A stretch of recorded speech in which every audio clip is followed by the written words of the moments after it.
Angel, welcome to this restorative justice life. Who are you? Right. The first thing I will say to that is I am I am always becoming. I feel like I'm always becoming. I'm always unfolding.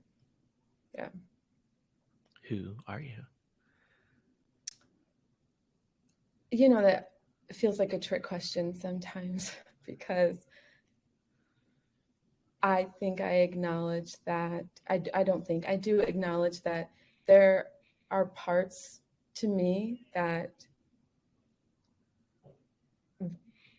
will always be opaque to myself and to others. And so, who am I is in part an indefinite mystery. And I've been increasingly okay with that. Who are you? Right. Sliding over to like identity that's socially legible. Um, I am a parent to two wonderfully wild, um, rigorous, creative, like unceasingly astonishing people. Um, yeah, and I'm always becoming a parent and always trying to grow into the demands of that role. Who are you? Man, maybe to take it back to the more abstract, I think I am someone who has managed in a really crafty way to make sure that all of my activities, professional, academic, and otherwise, allow me to pursue my insatiable curiosity about everything, primarily about the mysteries that I spoke about earlier, the opacity in myself and others. I think I am also someone that is really deeply committed to like the rigorous pursuit of what's possible in myself and between people, and for us, you know, as a planetary collective. Yeah. Who are you? I think that I am, I don't want to say think, it's not a tentative thing. I mean, I'm quite sure that I'm a person who really does try to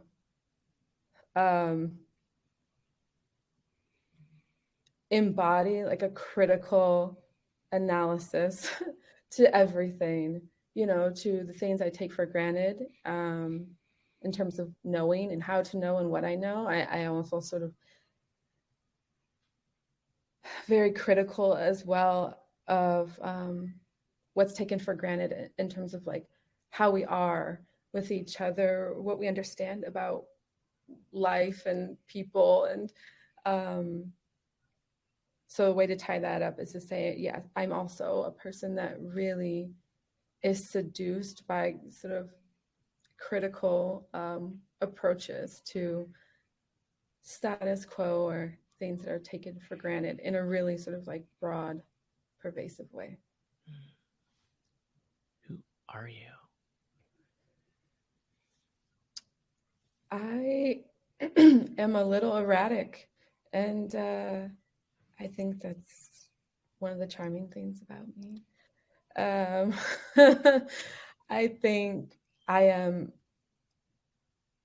have a really great skill for engaging.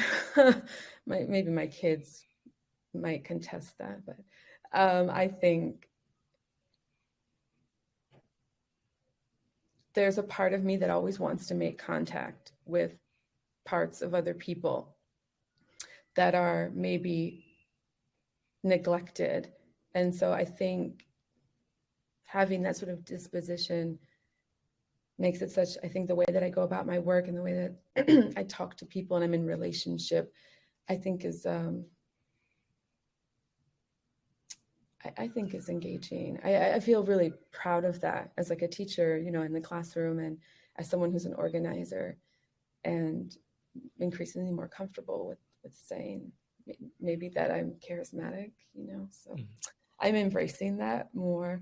And yeah, something that I want to give like an articulation to, for sure. And then finally, for now, Jeez. who are you? You know, you want to say something super profound to like wrap it all up. But I mean, I'll say that I think I want to return to what I said earlier, because I always am very tentative about how I answer this question. So I've resisted any concrete fixed ideas. You know, my father-in-law used to say, keep living. You know, every time I would say, why you do that? Why you do that? He's 87. And so he would say to me, anytime I speak with real certainty, he says, keep living. And now I've adopted that. And life has taught me that all the things that I felt about who I was and the story that I told myself, by virtue of like time passing, but also some really transformative events in my life, have unseated a lot of what I thought about myself, which has taught me a great lesson, is to sort of never speak super definitively about who I am. So I think I feel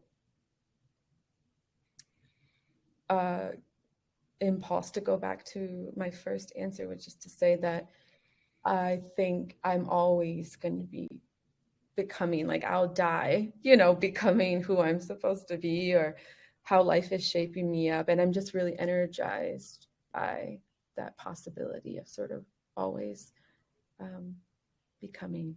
Yeah. Well, thank you for bringing all of that to our conversation today, talking about living this restorative justice life, or these restorative ways of beings, and all of those aspects. You know, we're going to talk about some of the work that you've done professionally, some of the academic work that you've done, but, you know, we're also going to talk about the things that are happening on the day-to-day. But it's always good to check in. You know, we did a little bit off air, but for the listeners, to the extent that you want to answer the question right now, how are you? Jeez. Huh. How much time we got? Seriously. I think I have oscillated between being early in like awakening to the ways that I've been harmed and traumatized, and not having enough support to navigate that, and just spilling everything out to anybody who would listen, to swinging the pendulum to Brene Brown, people need to earn the right to your story, sort of idea, which I was really attracted to at one time. And now I'm at a place where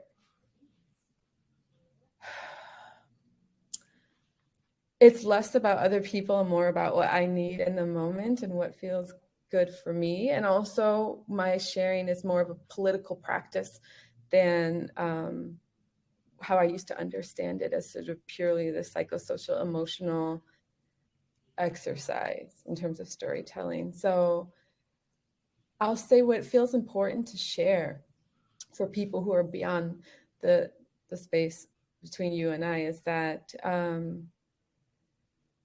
I am feeling the global anxiety that lots of folks are feeling, have felt, and I think is really ramping up around economic precarity, but also legitimate threats of violence that seem to just loom all over, and for other folks in other parts of the world is a daily reality. And that weighs on me quite a bit. I also have children who I send to school, and that has become more of a weighty decision to send them to school every day. You know, so I live with that as a companion, that anxiety, sort of that globalized, generalized anxiety of, you know, precarity around safety and economics and politics. I also say on the more sort of interpersonal level, I'm equally impacted by the demands of my work, which is work that I choose.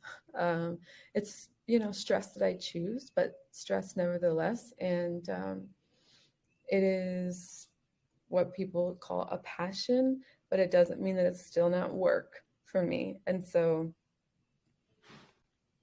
we're doing our first training and just making sure that folks are feeling good in that space and that we're giving and receiving folks well, has landed on my shoulders in a really intense way. And that is also present with me right now as I'm moving into week 4 of that 5-week training.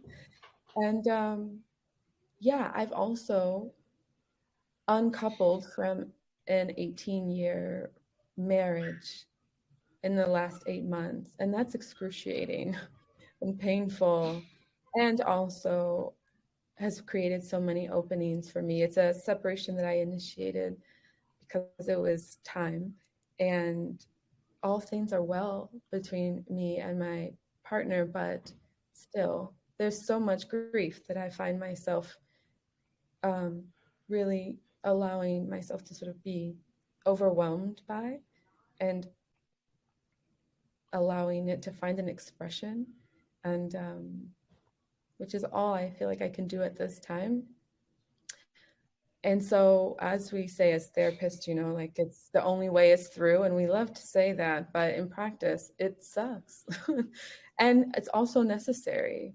And I also don't need to be soothed. A lot of folks want to give a lot of like apology or sympathy, but it's very enlivening to be in grief, as counterintuitive as that sounds. But I think that is a good place to stop. to answer this question, that is a lot that is living inside me and surrounding me. That's sort of the air that I'm breathing right now. And yet at the same time, I'm finding so many openings in myself in this new phase.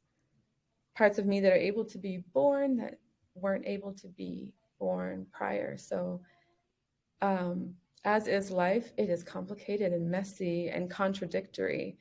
And I feel really energized that I'm living that out. So I'm tired, and I feel really fueled by all the possibilities that have come to me and that I feel are sort of like brewing and on the horizon for me as well. So. Yeah.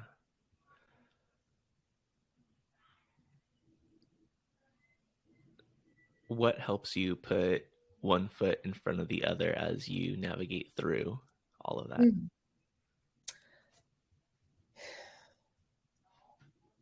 I think knowing that even though I have made decisions that have brought pain, that they are the right decisions, that like I made them for me.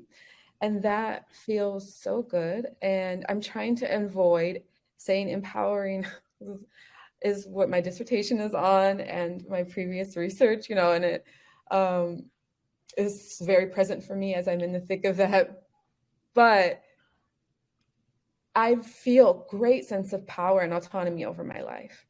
And I think feeling that in the midst of, right, all this uncertainty, a lot of things that I cannot control, knowing that I can choose, and that feels really good. And so I get a lot from that, from knowing that and from acting that. And so I think I don't struggle with movement. I think that's, a lot of folks get paralyzed by trauma and grief, and that can be a necessary part of it. It's not what I do with my trauma or grief. It's just not historically what I've done with it. So movement and progression hasn't ever been an issue. I think my process of making meaning and my decision-making process is what's most impacted by some of the adversity. But these aren't one-dimensional experiences, right? So, separation or illness, which is also something I'm navigating, they're multidimensional, and some of them carry the potential to stifle you or engender some inertia. But I have found that all of these things converging have created some real intensity in me. And at the same time, like the way that I make meaning out of that intensity is to also say, how fortunate am I to be so alive to myself and to pain and grief and all of those things, that I can feel them. And yes, I can cry an hour and a half ago in my bed.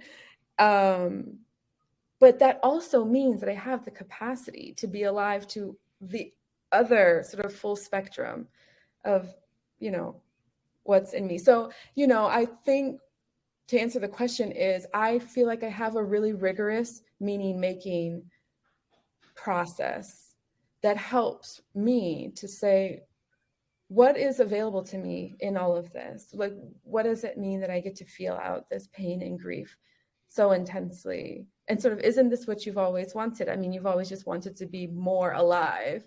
It's a quote, one of my favorite psychoanalysts, the more and more of being alive. And so I'm like, this is what it means for that. This is what it means. It's, you feel deeply,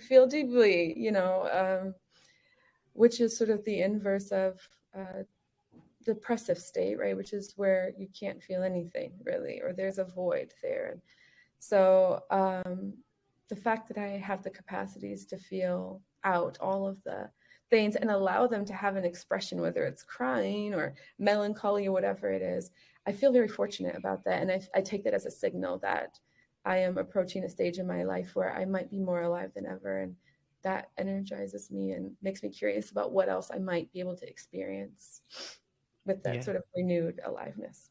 Yeah. We've yet to touch on like capital R, capital J, restorative justice. But when I think about being in the right relationship with others and self, right? So much of what you're saying is resonant, right? When I'm reflective of how I navigate through the struggles of life, like I'm resonating with some of the things and that you're saying, and I'm like, oh, that's different. Where did that come from? And so I'm curious, when you're thinking about, and it doesn't necessarily have to tie back to capital R, capital J. We'll get to that when we get to that. But when you think about the ways that you've the methods, the praxis, the tools that you are engaging in, the practices that you're engaging in to help yourself navigate this, to find the spaciousness, to like do that self-reflection, where did that come from for you? It's kind of like, how far back do you go, to be on, yeah, as far back as you want to go. Yeah, I mean, that I can't, I could not answer that question without starting from the beginning, but I'll say that a lot of it has to do with my early childhood. I think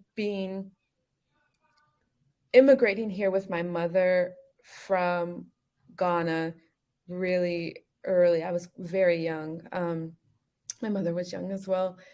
And having a front row seat really to seeing her try to navigate, at the time in the beginning, what was a very white Midwestern middle class community in the 80s and early 90s.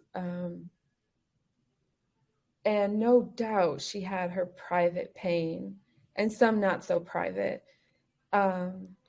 She just had such tenacity and like audacity that I don't know. I mean, I'd love to ask her this question of sort of like, how does that grow in you, but vicariously, I really got to see her persist from some well within her, which is just remarkable and the closest thing to magic I've ever seen.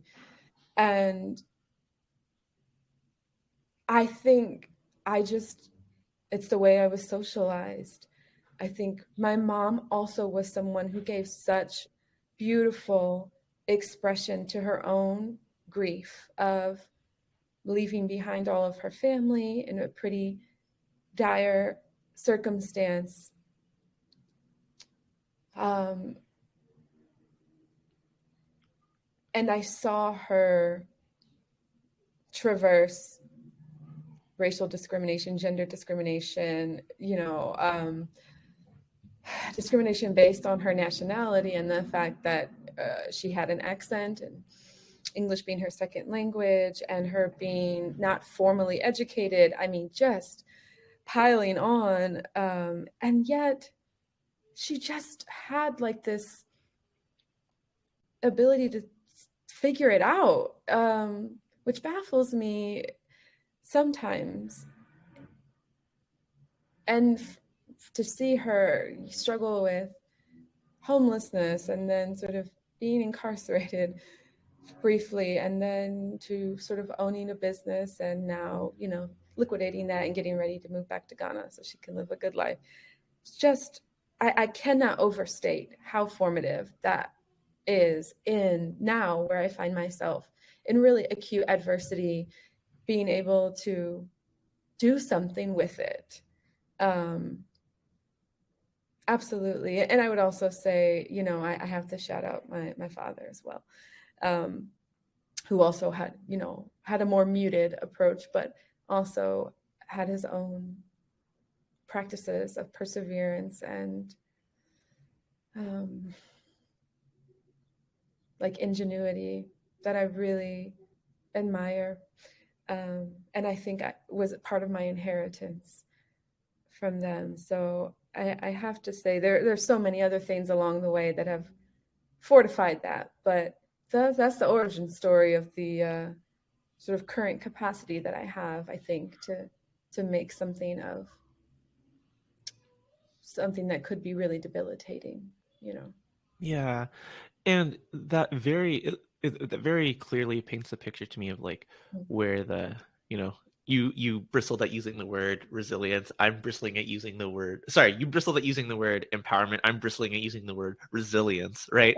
Like those buzzwords. Like it's clear to me like where things along those lines come up. One of the things that struck me as you were responding to, the one foot in front of the others, the self-reflection. Where was that modeled for you? Where did you pick that up? How did you pick that up? Is that rooted in any specific practice? Because the way that you were articulating it was different than some things that I've heard or experienced in the past. Yeah, it was not modeled for me. I will say that it was one of those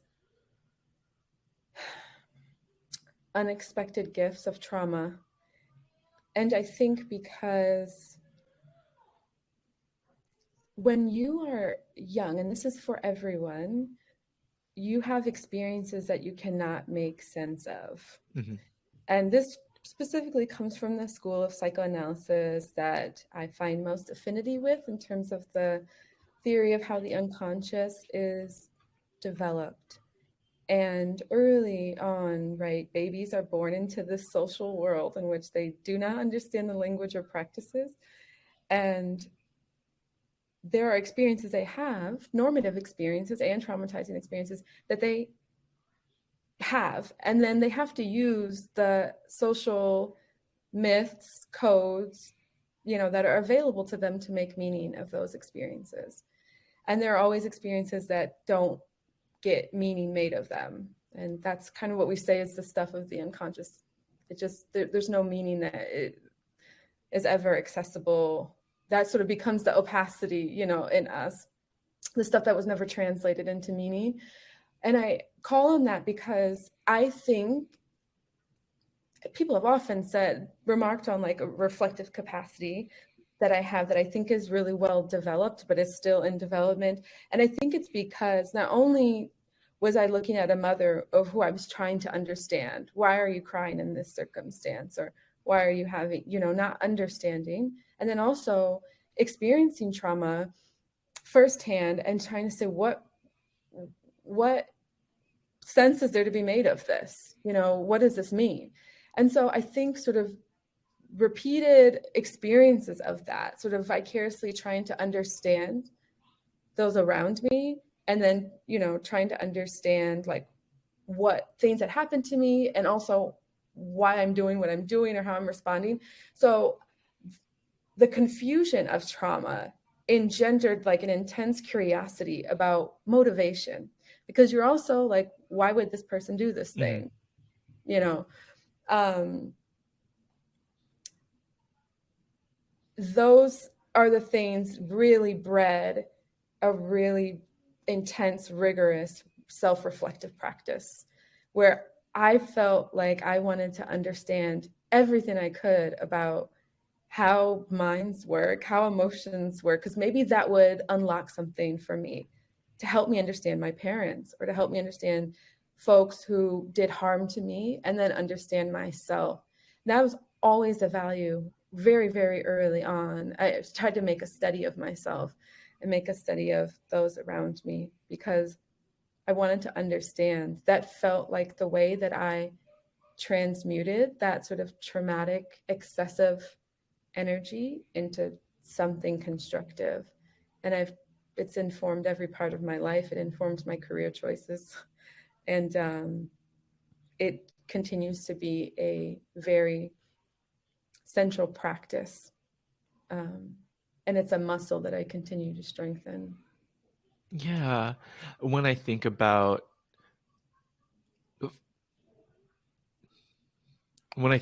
capital R, capital J, and thinking about like facilitating a restorative process, asking questions like what happened and like what were the root causes to what happened, I can see how like the way that you have developed those self-reflective muscles have been helpful for you to like navigate those processes, and then like maybe in turn help others, and well, one, identify it in others, or help others identify it in themselves, because you know, oftentimes when things happen, we're reacting without knowing what was going on for other people in those circumstances. And sometimes people have a really hard time articulating what was going on underneath the surface for them. And without that reflective practice, whether they're young people who just haven't developed that capacity, or older people, right, who haven't necessarily gone there for themselves, Yes. it's a really helpful thing. And so like, I'm already seeing how, you know, a superpower of yours in that way can be really helpful to doing this kind of work that we label capital R, capital J, restorative justice. I'm curious though, what was your introduction to restorative ways of being, if not capital R, capital J? Yeah, that is a two-pronged question for me, because when I was introduced to RJ as a model, like a programmatic model, is different than, or separate from the question of when I was introduced to RJ as a way of being. So answer that one first. Yeah, so I'll say that it's this weird temporal sort of exchange where I encounter the language and the concepts, and then I say, oh girl, I already been doing that. Like, you know, I'm like, oh, okay. I mean, y'all are trying to wrap language around something and ways of being that people are already doing. So that part of it, I was like, right, sure. I mean, particularly because I was harmed, and then I was someone who did harm, you know, in relationships that were dear to me. And because they were dear, I was compelled to pursue routes that weren't punitive, but also this sort of being compelled to avoid a punitive response was something I was deeply invested in, because being in the position of someone who did harm, I kind of, the golden rule that they used to say over my speaker in elementary school, literally every day, treat others how you want to be treated, in and out, you know, I was like, haunted the school. And so I felt like, yes, when I was formally introduced to restorative justice, capital R, capital J, it was very intuitive to me. Some of it I found problematic in terms of what I was introduced to at a particular time. But yes, so that way of sort of being is part of my indigenous inheritance. as African, but also even something that I was just inclined to because of my personal experiences and wanting, just not wanting more harm, you know, like harm begets harm. And I just have always not wanted that. So I'm curious, like, if you're willing to give any more context to some of those ways that you experienced harm and like not wanting to respond punitively because of the closeness of those relationships. mm-hmm. I think, one, like I said, I immigrated with my mother, who is West African, and folks know West Africans and a lot of non-West Africans like spank their children. That's a very common practice. Um, and of course, at the time, I mean, I have a very different relationship to that type of discipline now, in which I just have a lot more compassion and grace.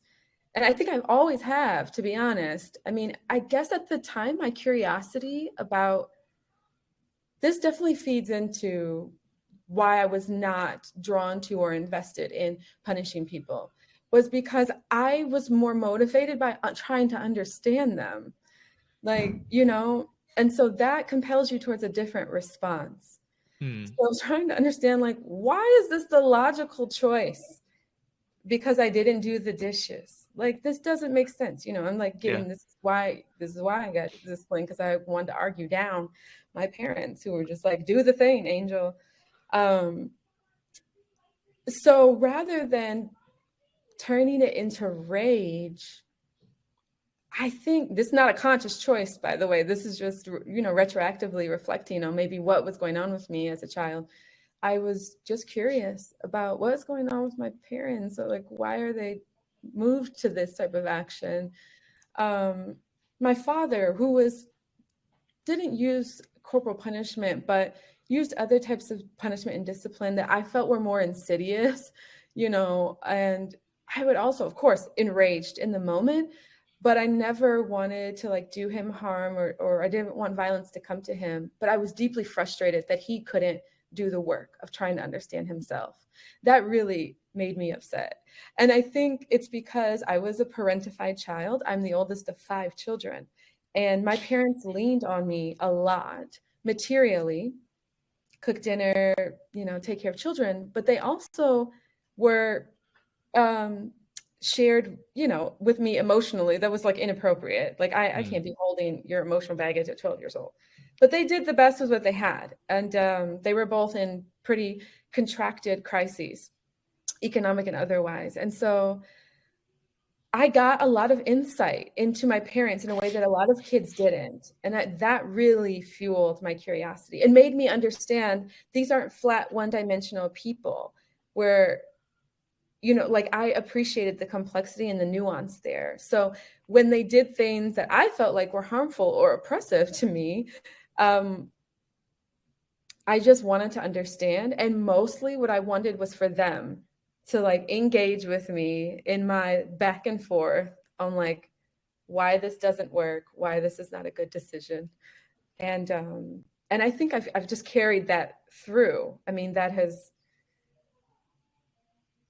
a more considered approach to harm for me has always been, I'm just very curious about what drives folks to harm and violence. And that starts from early on in my childhood, trying to understand my parents, and because I love them and they're my parents. And you are psychically invested in maintaining your parents as good. That is just a psychological phenomenon developmentally, which is why sometimes people split. They like a phenomenon called splitting that kids can do if their parents do them harm, because here's the person that brought you life and the person who's supposed to protect you and care for you, and then they're also doing harm to you, and the kids don't have advanced capacities to like hold that complexity, and they have to split the parents off and split themselves off. And I think that because my parents let me into their psychic world, I had more of a developed capacity to say, you're not good or bad, that you're a really complicated, hurt, wounded person, and just listen to me because I'm super rational. I wasn't, but I thought I was anyway. So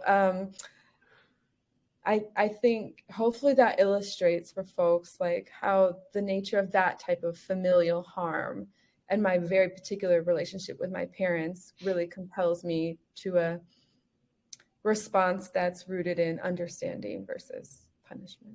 Yeah, it's really interesting that you were able to identify that as harm then, right? And I think I'm like most Yeah. specifically thinking about like corporal punishment because that's something that I experienced. And like looking back, it's like, yeah, there are probably better ways to go about doing that. That's not something that I do with my kid, right? But Absolutely. at, you know, ages 3 through, I don't know, when was the last time it was like maybe like 9, 10. Mm-hmm. Like that's not something that was on the floor. Like it was so much like I'm bad or I did something wrong. It's not like that Mm-hmm. my parents were doing Right? anything that was like to harm me because I had a relationship with my parents where, you know, outside of that, for the most part, right? Like wonderful, beneficial. I felt love in so many ways. I imagine for other people who experience harm in different ways, or maybe like for you in that case, like able to identify like, no, this is harmful for our relationship. Why are you hurting me right now? To try to get Mm-hmm. me to wash the dishes, stay quiet, Mm-hmm. not cheat at Monopoly, Mm-hmm. right? Um, like, why is that the logical consequence? Like, that's something that like we're often having conversations with adults about, right? When we're talking to them about how to parent, how to be in a classroom, but not necessarily something that kids were able to uh, identify. I wasn't able to identify, at least. Yes. Yeah, it's funny too what you said there about, you know, the what you described is exactly what I was talking about, which is the splitting. So you splitting off the parent to maintain them as good, and then you absorb the bad. So that's exactly what kids do when they try to make sense of like, why is my caregiver causing me pain? Is they say, I must be bad. Like you wouldn't do this unless there is something wrong with me because I'm your child. And that is the secondary harm of physical violence, which is Mm. what spanking is. And so I think I was sort of aware of that as well, of like the threat to my identity and my concept was like, I cannot let this determine my identity or like it's remarkable to me and I actually don't have all of the answers, but I was always able to keep like this distance where I was like, that's yours and this is mine. And like so as a therapist, I How work with, early? How early? I want to say pretty early, like relatively speaking, because I think maybe kids might get to that like 17 where they're reading their philosophy now and they're like, Right, right. you know, whatever. But probably 7, around that time. I have a lot of trauma that's outside of that. So time is weird for me. Mm-hmm. I'm not good chronologically.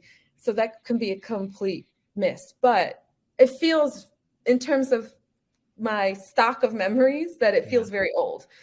And yeah, it was always just like, that's messed up. I don't know why they like that. I don't know why you can't control yourself.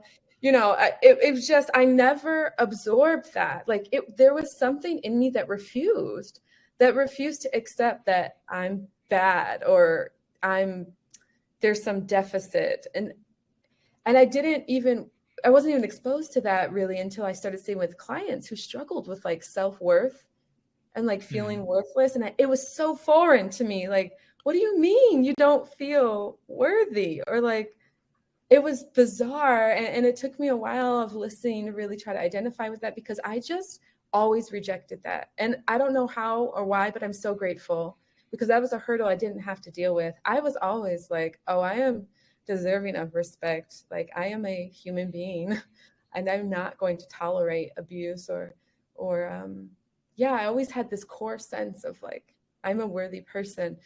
Um, and I don't know. I mean, part of it is a mystery, but I am grateful. I am so grateful for that. That has been really supportive throughout my life, you know. Yeah. No, that's I think you've experienced as you've navigated the world like maybe unique to Yeah. or rare, right? Yeah. because I definitely find myself in that camp of people who struggle with like self-worth, identity, and like to varying degrees in different situations, right? But That's right. love that for you. As you continued to grow, experience the world, experience harm, perpetrate Mm, harm in different ways, some yes. at some time, at some point, you were introduced formally to the word restorative justice. You said earlier that, you know, there were some things that were like, oh yeah, yeah, yeah, and some things that were like, I don't know about that. What were the things that resonated? What were the things that Mm, like were like flags up for you? mm. So by the time that I encountered RJ formally, I was already working as a psychotherapist.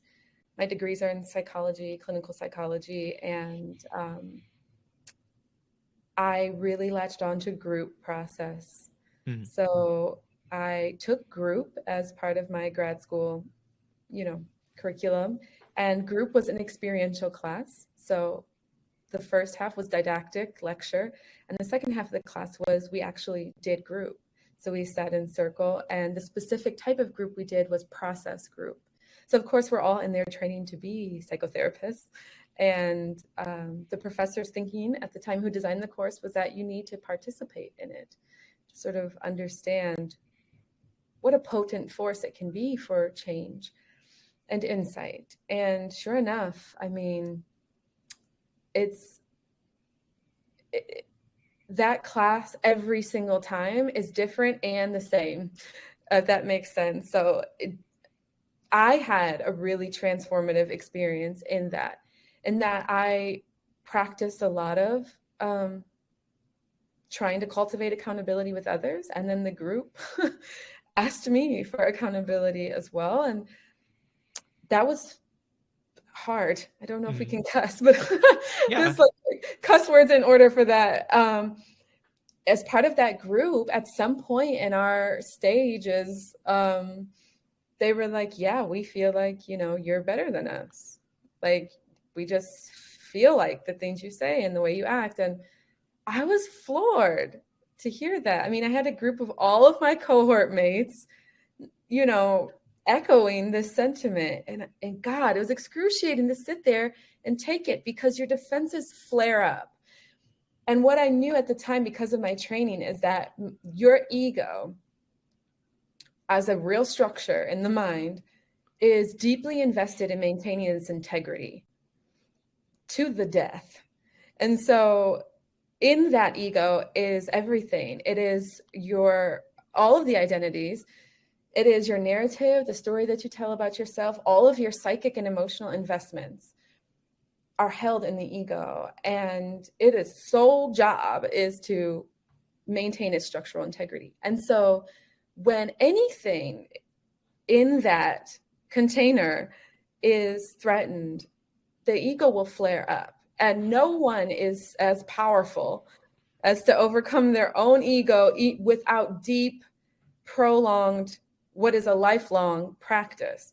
And at that time I had like no practice because I was like, I thought I knew what I was doing and blah, blah, blah. And so there was something about being in that container that predisposed me to being more open because I knew this was a process group. I knew that this would happen. I was studying it clinically because if it was on the street, that's a whole other story. But we were already in this conducive petri dish, if you will, this social microcosm. And so I had no choice.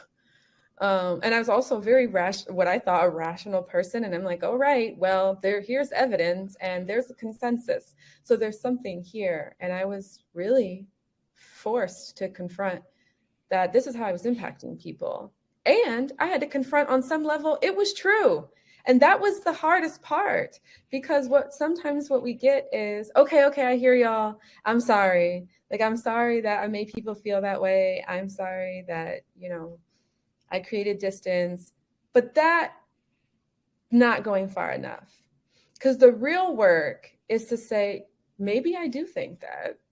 And that maybe that's fucked up. And maybe I need to like do something with that. And that's what I did. And so allowing myself to go that extra layer beyond the superficial accountability just blew me open. It was one of those experiences that one of my favorite psychoanalysts, Avgi, talks about overwhelm, experiences that are at the limit of our consent, that allow our ego to be overwhelmed to the point where it cracks. And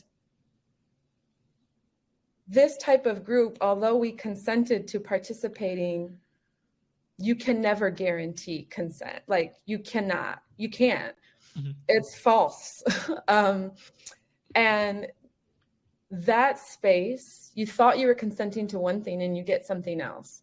And so it allowed for you to experience overwhelm in a way that you might not otherwise, right? Because we tightly control consent to like be so predictable, and it only serves to keep us comfortable when we just use affirmative consent. Like, are you okay with this? Are you okay with this? Okay with this? And you're only going to choose things you're okay with that maintain the integrity of your ego, right? So this was an experience that I didn't consent to, and I wouldn't have if someone said, hey, there's a group of people that have a problem with you. Are you cool with coming to this accountability circle? My inclination would be no, but because I didn't know that was going to happen, and then I was confronted with it, some might say, oh, okay, I didn't consent to this, whoop, whoop, whoop. And that's, that becomes a problematic. But in fact, those are the places we need to go in order to get so overwhelmed. Like my whole identity, who I thought of myself, who I thought I was presenting as, was completely challenged in that moment, right? And so I bring this up to say this is the moment when I realized how powerful groups could be, like the structure of group and what it could offer. So that's when I was infected by the profound space that a group could offer. Because of my experience in that group, I was picked to be the TA for the following semesters to teach that group class. And then I would teach it for a few years after and have wonderful experiences and facilitate really transformative experiences for my student. I had one email me last week who's now in her PhD to tell me, I still remember that experience with you in group and how you supported me. So I was doing that, and I was working at a clinic that was court-ordered substance use for women, and it was residential, and I ran groups there. And I got really skilled at that. And because it was a really shitty, low-budget clinic, there was no oversight, so I could kind of do what I want, which in my case was great. And people who are terrible practitioners, not good. But I could experiment with all types of group. And it was such a beautiful, formative experience for me. And I left that and encountered DJC a year before Amanda opened it. Amanda was talking about this concept at a public lecture. And so when I saw the job come up a year later, I jumped on it. And Amanda, I was the first person hired and the first person to work at DJC. It was Amanda and I. Detroit Justice Center. I'm sorry. Yes. Yeah. Amanda and I opened the doors on April 2nd, 2018. And then we welcomed, subsequent folks. And a few years into my work, I don't know how, I can't remember where I heard restorative justice. I just don't. But it entered my awareness somehow. And I latched onto it because I thought, oh, this is a group process. Okay. That's my speed. I've developed a specialty, but it's not therapy. So I was really curious. Yeah. Yeah. In your experience, how were you? Well, there's so much in what you shared. Just on that last piece and tying it to the initial question. In your experience, right? Yeah. The words restorative justice didn't come to you at the beginning of that group, right? Because there's a difference between sitting in a circle and then circle, right? Mm-hmm. That wasn't shared with you within the context of that group process class, right? Okay. No. Yeah. Just wanted clarification there. And so, and even when your group members were calling you out on your perceived moral superiority or intellectual superiority, that wasn't necessarily framed as restorative justice. No. Right. No. But the process of being in good relationship with each other was there. Mm-hmm. Yeah. Right. All language we did not use, by the way, Yeah.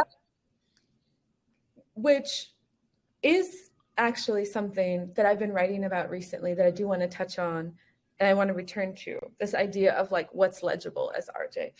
But Yes, that is not part of clinical curriculum. Mhm. Restorative justice is not.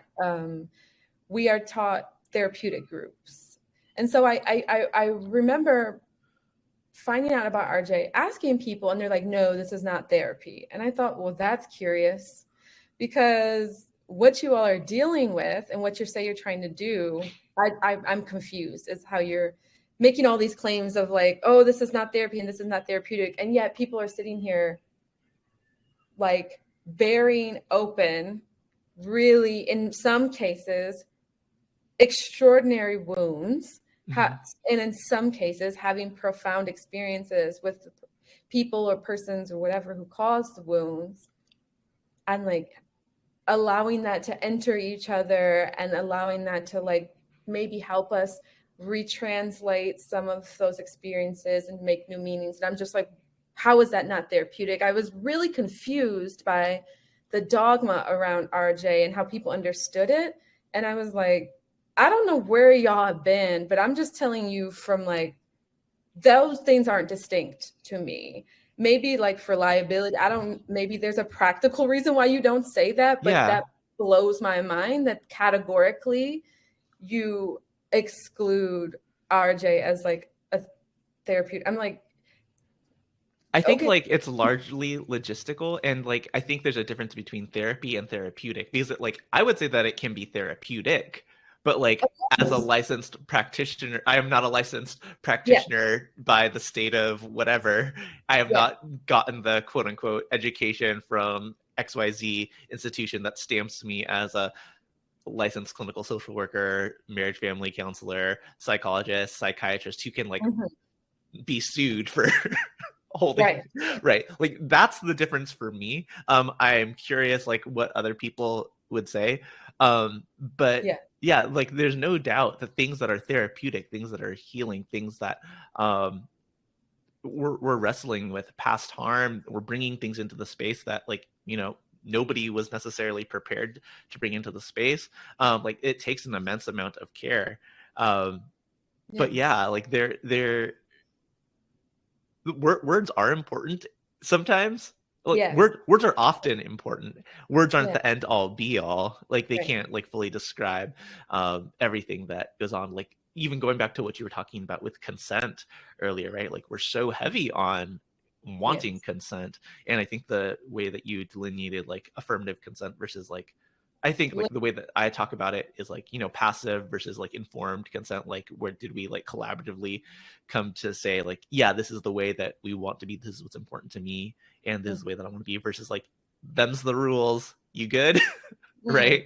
mm, Um, is important, and like even within the balance of that, there are things that are gonna come up that we didn't necessarily say like yes, right, are gonna happen here in this space. Like people debate like safe space, brave space, mm, vulnerable space, like all of those things. Like safety yeah, is not guaranteed, bravery is not guaranteed, the yes, ability to be vulnerable, sure, but that's a moment to moment decision for people, not a thing mhm, that like I said it, so this is the way that it's going to be forever. And I think what restorative justice or restorative ways of being allow us to do is constantly negotiate the ways that we are in relationship with each other. Like, are our actions in any given moment building, strengthening, or repairing these relationships? And if we're not willing to do that work, like, what are the limits to which we're going to be pushed by people in our community, or what are the ways that like we're going to be able to step back from that into like, that's for you, mm, that's not for me. mm, Man, there was so much in there. mm. I have a follow-up question, but I would love to hear Yeah. any responses. Yeah, I would say that I think maybe where this tension lies outside of the pragmatic concerns of not wanting to package something as therapy if you're not a therapist is fine. And I think it's Mhm. fine to just say that. I also think that to be very adamant that it's not therapy is just wrong on a matter of actual process. Mhm. And I think the people who say that are maybe using a different definition of therapy or therapeutic. I'm like, what? Those are folks who tend to think very along binaries around these things, so that therapy is done in a particular context with particular people who have particular credentials on a very, particular cadence with its own transactions and explicit goals, which have so much overlap with RJ. And then RJ is done by practitioners, blah, blah, blah, in this context. And expectations are different. And what I'm saying is, as a matter of practice and process for people, they are not discrete processes. And I also say that therapists are not the only people that do therapeutic work, and that therapeutic experiences are vast and exceed the therapeutic space. So myself and other therapists who I know and I'm friends with, we always say that the real therapy happens in between the sessions.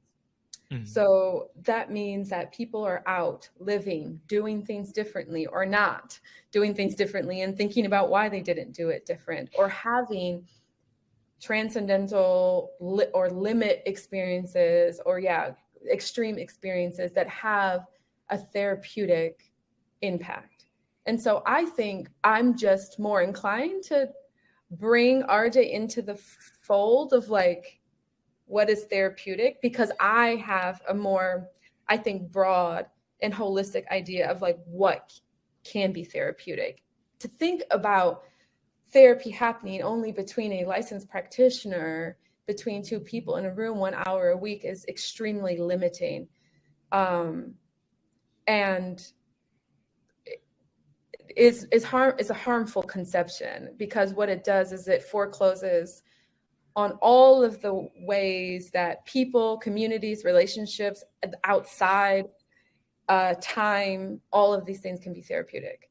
So I wanted to be clear about that, because I think people are really invested in making sure that RJ is not understood as therapy, and I am not invested in that. I don't call it therapy, but I also talk about it differently. I mean, I don't talk about it in binaries of therapy or RJ, whatever. I talk about the process and what the process might offer, possibly, at least as a starting point. So, yeah. This being Mental Health Awareness Month, for those who happen to listen to this in the time and space that it's released, I've been observing dialogue around the ways that Western models of therapy are not serving people of the global majority. And, and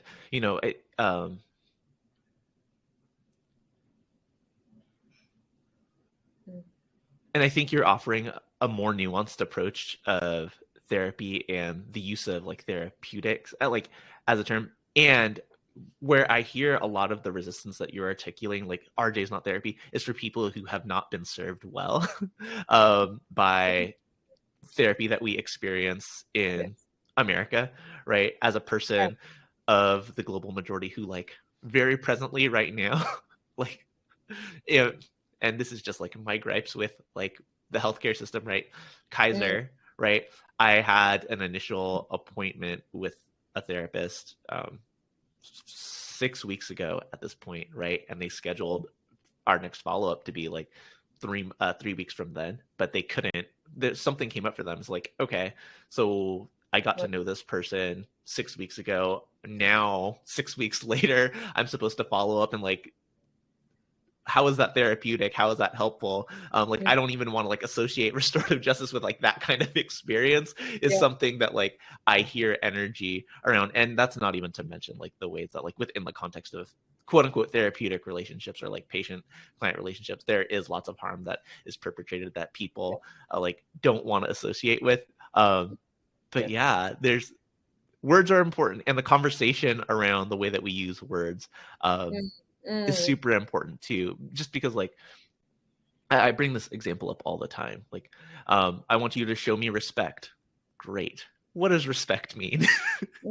Right? I want to be respected here in the space. What's respect to you is not necessarily respect to me. And that can be across cultural differences, of course, but just people's lived experience of hey, say hi to me when you pass me in the hallway. versus like, hey, we're all just going about our business.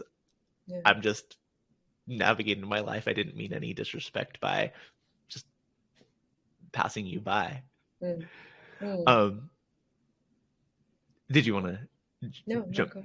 Oh yeah, going back to that introduction of like capital R, capital J, restorative justice, and like making the connections and like seeing differences. You mentioned the way that like it was initially framed to you in a programmatic way and a formal way, like maybe kind of rubbed you the wrong way. What were some of the problems that you experienced with that introduction to restorative justice? Right. I think that's twofold as well, that the programmatically, I had issues, as well as the broader movement with which RJ is seated under. So I think that I had sort of issues with both. And on the RJ practice front, it felt to me not robust. It felt not holistically considered. I also felt like there was initially a more impoverished apprehension of the nature of harm and the multiple natures of harm, and how people come to choosing harm as a way to solve their problems, but then also not as nuanced an understanding of what happens to people, in people, when they are harmed, and what the trajectory of that is. So more specifically. Yeah, before you go more specifically, Yes. I'm not asking you to like name check people or programs or institutions who taught Yeah. you frameworks. And if Yes. you want to, that's fine. That's not what I'm asking for. Sure. Sure. What I am asking for is like sharing like the way that it was introduced to you, like the application under which like it was introduced to you, because a lot of people who are listening to this, like, oh, like RJ is the thing that I learned in school. RJ is the diversion program that's like within the context of the court system. RJ is like XYZ. So if you could share, that might be what you were about to go into, but I wanted to make sure that like we're narrowing that as much as possible for folks. Yeah, so unfortunately, I can't say, like, I Oh, don't have the exact moment, the person, the program. I just have like the feeling okay. and like my sentiments. And people have asked me this. Of course, I get asked all the time, how'd you get into RJ? I don't remember. I just don't. There was also a lot going on with me at the time as well. So I wasn't able to always be fully present, which means I could not encode things in my memory very well. So I don't know. I don't know the more specifics of that initial introduction, but I can just remember how I reacted to it. And this is a very, what I understand now is this is some faction of practitioners. This is not representative. So yeah, I can't cite any particulars that would make any sense to anybody. I can say that I just remember the encounter, and I remember my initial thoughts about it, because I remember having conversations with people who were doing it and saying, like, what's up with this? What's up with the people who are talking about this? Because some of it is,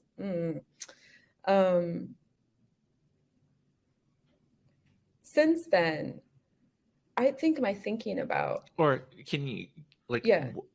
Something that you said, like it wasn't robust, and like is there anything that you can like Okay. more specifically like say, like not necessarily about like the framing of it, but like if I was to apply this, like it just wouldn't hold up the way that you framed it. What about the way that it was framed didn't make sense to you? I thought the start and stop point was short-sighted, just because what I was introduced at the time was that the process itself is, and how it's like handled, is going to start with the event of the harm and sort of stop with the end of the circle. And I thought, okay, that's strange to me. It also talked about promoting healing, and I was really seduced by that rhetoric as well at the time. A lot of us who are try to choose therapy as an occupation, of course, hold that dear. And I think I was like, okay, cool. But then if they were saying they were talking about healing, but they're only doing RJ, I thought that was odd as well. Sort of prescribing RJ as a remedy for trauma and harm. I thought, well, that ain't it, like all of it. And so that's what I mean is that I felt that it was like really limited. And like, if you're going to take this up, if you're going to take this work up, your work cannot start and stop with a circle. I mean, just, I probably because of my disciplinary background of my training, I just didn't, I thought that was a real odd approach to say, oh, we want to help people with their harm and trauma, but not as therapists and not therapeutically, but like this other way that we think is helpful. And we play this very specific role. And I think there's something to that, but you just can't make grandiose claims. I mean, you can only make claims about what really might be possible in the circle. And I guess that's where I want to get to, is that I thought that it was overstated what a circle can do. Certainly, it can do whatever the people in the space want it to do. And that is what I felt like was missing, was that it was being put forth as, as a medicinal thing, right? As a, we're going to prescribe this for these types of situations, and that it felt overly ambitious to me, particularly as it didn't include any other elements outside of the circle itself. So that's where that was where I had my biggest critique. And of course, later I was found my way to folks who were practicing a little differently. Yeah, because my question is, like, how do you go from that to being someone who has founded the Metro Detroit Restorative Justice Network, right? And so, like, who were the people, what were the experiences that brought you to a place where, like, I can be in alignment with this? Yeah, well, I thought, I'm just going to make it. Yeah, I mean, maybe that was sort of my anarchist, sort of disposition that I've always had, which is partly why I was punished a lot as a kid.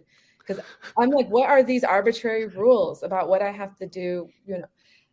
I was more militant and stubborn with it. I'm much more considered now in being subversive. But I just thought, we made all this shit up. I've always thought that way, especially when I was a kid, and I felt childhood was so oppressive, and I still maintain that. And I just thought, what are these rules about what I can and can't do? And that I encountered that as well with RJ, and then broadly abolition. This is another podcast. And I thought, well, we can make this whatever we want. Ideas are not proprietary. No country, no culture, no era owns an idea. They travel. That's the nature of ideas. And if we say we are doing this liberatory transformative work, we hope our ideas travel. And so I felt like we can make this what we want. I mean, we don't have to practice in this way. Y'all know that, right? Like, we could do whatever we want. And I also thought I had something to offer, because I didn't know any therapists who were doing RJ at the time. And I didn't know any RJ practitioners who were therapists. Like, they just weren't crossing paths. In a way that I was like, this seems naturally to like have so much affinity with our work as therapists. Why is it that like we haven't found our way there? And it's just a lot of like the way disciplinarily we're structured in universities, and where RJ is often seated in like criminal justice spaces, right? Or law schools or whatever, and not in clinical training programs. A bit more in social work, but in psychology proper and psychiatry, it's just not a thing. So I thought, okay, well, maybe I'll have my own spin on this, like hyper locally, and I can include some more elements in a different ethos and philosophy that's just more expansive and has a different analysis than just like, this is an alternative to the criminal justice system, and speaking more broadly of like, these are practices that implicate a lot of prerequisite work and implicate a lot of like prerequisite foundational, like baseline understanding of human beings. And so that I thought, okay, maybe we can experiment with like what that is going to look like in practice, through creating like a formal container for that. And I started by scanning like the ecosystem of work. This is pre-COVID, so I was driving all over the state to try to meet people on Google, snowballing referrals. Like, okay, anybody who's doing anything that sounds like RJ, I want to talk to them. Mm-hmm. Because I want to understand, what are y'all doing? Who you're doing it with? Why? What are your aspirations and hopes for the work? And I put all of that together and said, okay, what can I do in my capacity at DJC? I can't be everything to everybody, but I can hear what is emerging out of this and try to structure something around it. And many things emerged, but the things that I latched onto that were workable for me was that folks wanted a space to come together and network with other practitioners, because they were very much siloed in the state. And there are many limitations in the bureaucracies that they work in. And so they had politics that exceeded what they could do at work, and really wanted to organize with others collectively to realize work as like a group together. So a place for them to exercise their politics. And that's what, that's how the network was born, to try to attend to those emergent needs that came out of my conversations. Yeah. I'm in your responses, like the space for people whose ideals and values and the work that they want to see in the world like exists outside of the purview of what their job can allow, right? Can you speak to some of the specifics of who those partners were and like what this network is offering and in organizing capacity? Yes, I'll say sectors versus specific Sure, orgs. sure. I don't know if folks want me to put No, their no, yeah. So we had folks working in schools, right? A Mhm. lot of people working in schools and doing RJ. Let me use the RJ in schools, and feeling a lot of limitations in the bureaucracy that are schools. And I'm talking all schools, higher education, secondary education, primary education. And also seeing, the limits of philosophically what they could do, what the finances would allow, what a structure of a school day and the demands of operating a school would allow.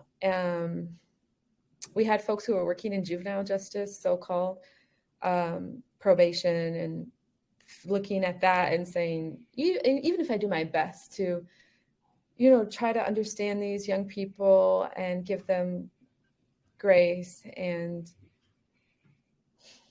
give them opportunity and avoid characterizing them as rotten or defective, I'm still a probation officer. Like there are limits to what I can practice in that role.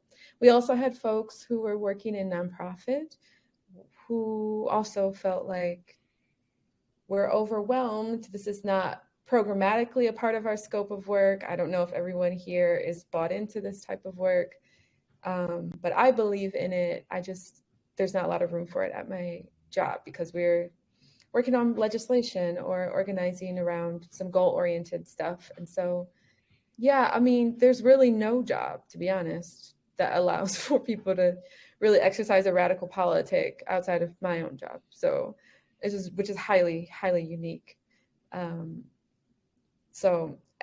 offer those specific examples, but you could also just say, like, think of any job that's available. It's just not possible to, in the sort of radical, subversive way that we want to do it in most of these jobs. So that's where people were at, and that's what I was hearing from everyone. And so the network then is offering a space to do what? Man, there isn't much categorically that is outside of our grasp.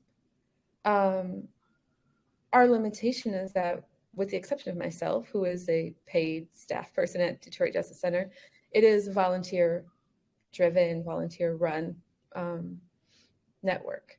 And so that has limitations on what we can do in terms of like realizing work. But the philosophy and ethos that our work is guided by is unbounded, right? We can do it however we want. And even within the limitations of many people working 9-to-5 jobs and having to meet on weekends or evenings, even in that, we can experiment with different ways of working. So it's twofold. I think the network offers all of us two layers. One, an opportunity to experiment with, like, programmatically experiment with, yeah, what can we make? What can we make for ourselves and our communities? That is in alignment with our politics and in our values and for what we just want for ourselves and our kids and the generations thereafter. It also is a space for what I think is, I hope, and it's still aspirational, sort of a radical shift around how we do that work. And so it gives us an opportunity to experiment with doing work that is different than how we are doing work at our 9-to-5 jobs, and an opportunity to experiment with what work we do. So that's really the emphasis for us, is how and what, because to go call back to what I was saying earlier, maybe this was in our pre-recording check-in about trying to prefigure our values. That's really important to me, as it should be for anyone who's doing so-called RJ, because, right, we focalize accountability. And so that should naturally lead us to a place where if we're on the panels, on the podcast, doing the webinars, and we are professing accountability as a virtue, as in some cases a North Star for some of our work, it means that we are considering it all the time. And the ways that I'm considering it is, how can I gather this group of people in this network and say, we're going to do this work, we're going to coalesce around abolition and liberatory action and practice, and like not do that, enact that in our working relationships. Because I'm not trying to be called out for, being the super problematic leader who's like doubling down on white supremacist leadership values in abolitionist work. Like, that's crazy to me. It's also a way for us to feel it out. Like, what are we saying we're asking people to do? This is a practice that I got in my clinical training. In psychoanalysis, in order to, which is different than psychotherapy, to become an analyst, you have to be in analysis for years. And in therapy, it's just recommended that you be in your own therapy. And some of the classes, right, are structured as experiential classes, because you're going to be in therapy and telling your client, do this and do that. I mean, not really, you shouldn't be saying that, but you will be thinking about, this person should do this. Maybe they quit that job or get out of that relationship or stop that habit or whatever it is. But can you appreciate what you're asking people to do? And so I felt that's the same with RJ. I mean, we're telling people, yeah, accountability and telling the truth and all of that. And I felt, well, we need to be practicing that and doing that so that we can appreciate the task that is before people when we are asking people to engage in this process. And it's just a part of an ethical practice that we also be enacting this and failing and failing better the next time, we hope. So or at least differently. Yes. I mean, I qualify it differently, because differently can be just as bad. It's like, is there a way that we failed better this time? Meaning that we didn't recreate the failures of before, but we've happened upon new failures that open up new possibilities for learning. That's what I'm referring to when I talk about failing better. And we've done that. And it's been wonderful. It's been wonderful. It really has been such a opening for me to be part of leading that. You articulated on the call before we started recording, some of the ways that like you come into spaces. Yes. I'm curious if you want to highlight that, or maybe some of the other ways you try to break up the ways that y'all do work in some specific manifestations of that. Yes, absolutely. So I have the document up in my background because I'm writing this for, I'm going to be teaching at the Feminist Autonomous Center for Research. It's based in Athens. They have a summer school every year. Athens. Greece? Yes, Okay. Greece. Okay. 'Cause, Georgia? Yeah. Yeah. everyone says that. Yeah. No, Athens, Greece, which is also where my biological father is is Greek and lives in Greece. So it's also a beautiful opportunity to go there. But anyway, I'm writing about the theme this year is abolitionist care and how we are foregrounding that and prefiguring it in our work. And so this is top of my mind right now and also to be very specific about it, I'm having to nail it down for the purposes of teaching. I will say this process is always unfolding, and we are always uncovering ways in which we have recapitulated problematic ways of being in work. And we are just always growing into that. Even when we think we've arrived and like, look at us, we're radical, blah, blah, blah. And then we see that, oh, shoot, why were we doing that? You know, what and I'll give an example of that, which may seem trivial, but was really transformative for us. But we're just constantly uncovering the ways that, you know, white supremacist and capitalist principles and values are infect everything. And that's how we're socialized. I mean, you know, and we don't punish ourselves for, you know, carrying out that work of white supremacy and capitalism because that's what's to be expected of us without really rigorous work and analysis. So that's what we're trying to do, right? So we say, yeah, okay, we want to be righteous, but we also acknowledge that we will continue to do this stuff. And we just create a community of accountability that when we're doing it, someone can say, hey, we're doing the thing, and we can receive that and we can do something about it. So I think a few things. One, we just set the conditions for accountability that are always already there. Like the ground is so fertile for that. And how do you do that? For me, it has been a significant emphasis on building relationships with folks and then offering sort of really clear vision and leadership. And so specifically, what does that look like in our practice? We came together in April 2020. That was supposed to be our launch. Obviously, we did not launch in April 2020 at Wayne State University, where we were supposed to convene. It took us another several months to regather as everyone dealt with their personal crises, global crises. We have been meeting since then. And we are just now in 2023 putting out like our first training, right? We've also done a few other low impact in terms of labor things. But I bring that up to say it has taken that long for us on purpose to get to like work, products, outcomes, because it was important for us that we settled on the right group of people to be in the space, that we knew who we were, that we trusted each other. And that meant most of our meetings, and we meet once a month, were just asking how people were doing and how they came into the space and spending like most of the time on that. And then maybe getting to the agenda items. And we also set goals for ourselves that are not overly ambitious. So we are not setting ourselves up in the beginning to work in a way that's pressured and doesn't have time for relationships.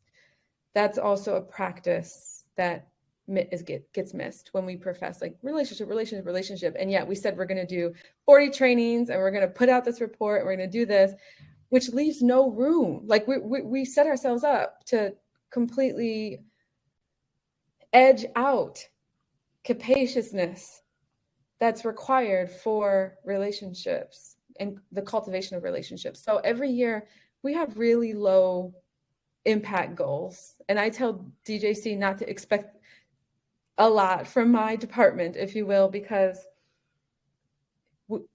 folks are volunteers. We meet once a month. We meet in the evenings after work. People are tired and spent. They're dealing with loss, sickness, financial precarity, and all the rest of the shit that the global society is dealing with.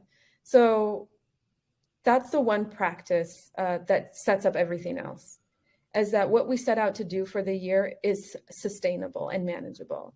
And then when we actually try to start doing that work, as much time is spent on relationship as is on the work, and sometimes more.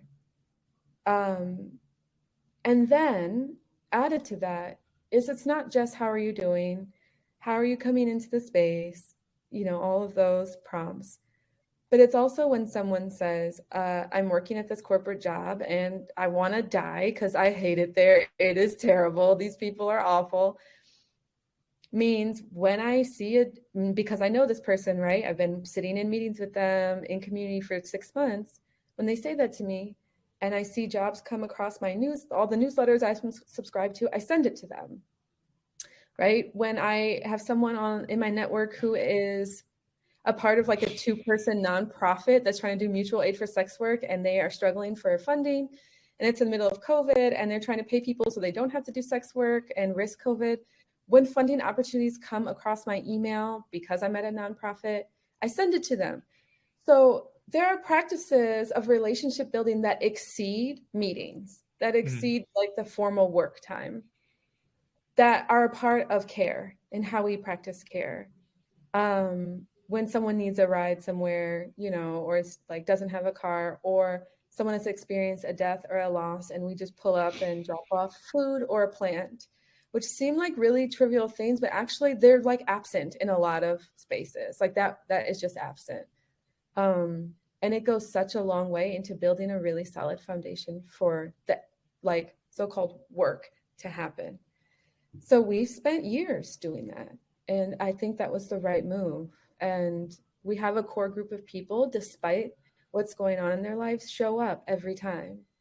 And it's because I had a meeting last month of the leadership group. We call ourselves the Cultivating Committee. There's 5 of us who co-lead the Restorative Justice Network, and Tashmika is one of them.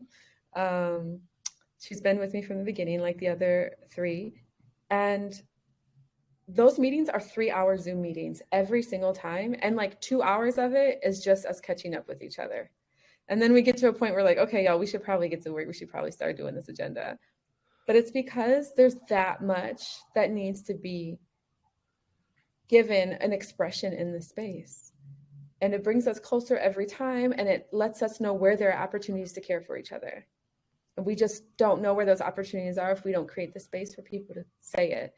And so it's embedded in all of my practices in terms of my meetings, all my communications with members.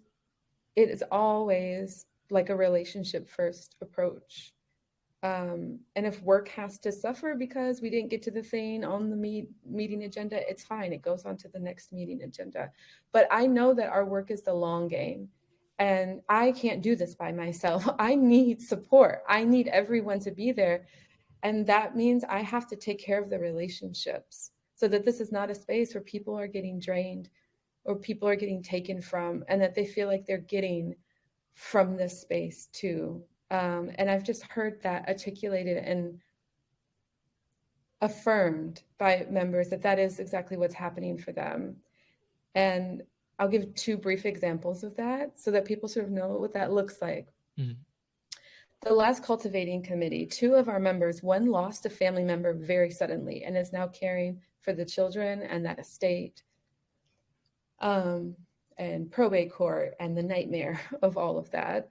And another person who already lost a child to gun violence years ago has 1 child remaining who was in a nearly lethal car accident, who almost died and whose recovery will be months and months, and who she will have to caregive for.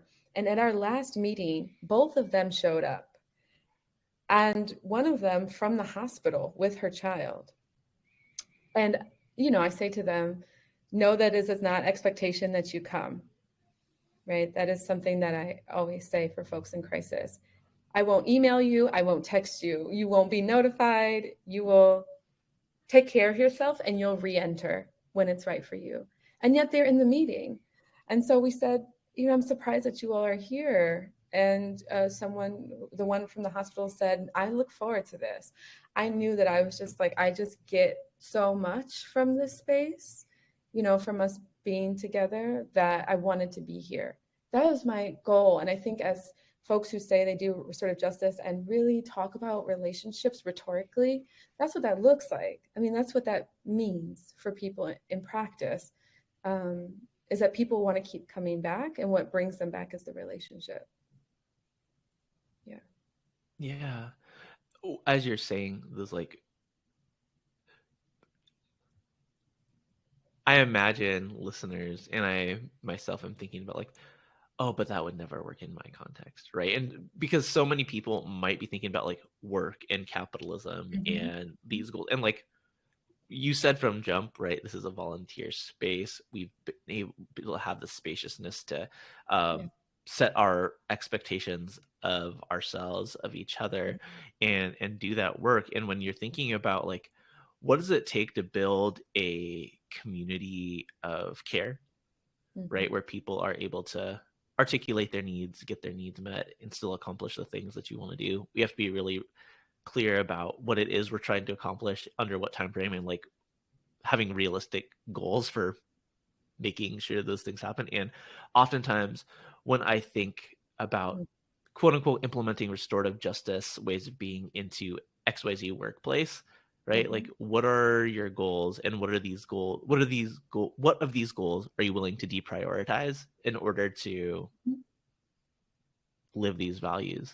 And if you're not, then be really clear that there are some ways that this work is just not going to manifest. There are many ways that this work just isn't going to manifest, and that's okay. But like, it's science. Like, you put in, this was the input, this is going to be the output. Or if this was not the input, you're not going to get this output, right? And we do articulate it again, like the slowness of this, relative slowness of this, is real. And if people are okay with that, beautiful. And if we're not okay with the slowness at which this work is going to take place, like, well, what is the other time that we're going to allot to make this happen faster? And if we're not willing to make that, allot the time to make that happen faster, then what are we doing? And all of this is to say, right, when we're thinking about individual practice of restorative ways of being, to the extent possible within the context of our relationships, our workplaces, our communities, etc., like, that's one thing. And to do this work with other people, to build the relationships, to build your internal capacity to be this way with each other, to have the common language, like, it's something that takes time, and the way that it's going to manifest is going to be different for every single context that you do it in, right? Just because there's a XYZ blueprint for a school district, just because there's a document that says like, this is the way that a school district is going to do things, doesn't mean that it would be applicable to your school district. And I'm making the caveat that I'm not even sure that that document is the way that the work is manifesting in XYZ school district, right? Right. This is not a cut and paste program, which, like, I think you were like bristling against before. This is not like something that's cut and pastable or replicable. Like, it is a framework, a way of being, a set of values informed by indigenous values of interconnection and circle practice, the ability to hold space for each other. But at the end of the day, it's like building, strengthening, repairing relationships rooted in equity and trust. And if we're not going to make the time and space to do that, we're not going to necessarily get to those goals. And I think the work that you've done, the slow work, the deep relational work that you've done over the past kind of 5 years, but 3 years from when you said like you were going to start, like, is solid. Like, you're doing the things that you set out to do, just at the rate that like they could possibly happen well. Yes, that's right. That's exactly right. Yeah, it's very rewarding. It reaps a lot of rewards because I'm living like a possibility that sometimes is just talked about rhetorically. And I mean, it's complicated. You know, there are extraneous factors that we have to navigate, but I think it goes back to me saying earlier of questioning, being super critical of what we take for granted as this is just how things are. This is just what we do. We fall into that even as so-called like radical abolitionists or whatever. I really came into it with, we can make this whatever we want. And anybody in the network, excuse me, knows that is my mantra. I say that explicitly often. We can make this whatever we want, which is true. I think folks who might, I can see how it might be interpreted or heard as maybe not practical, or falling into the trap of like being a romantic, or I'm just saying it's happening in real life, you know, and it is not a romantic space in practice. It is hard, you know, hard for us to navigate like our personal lives, but the space we create together, that's within our power.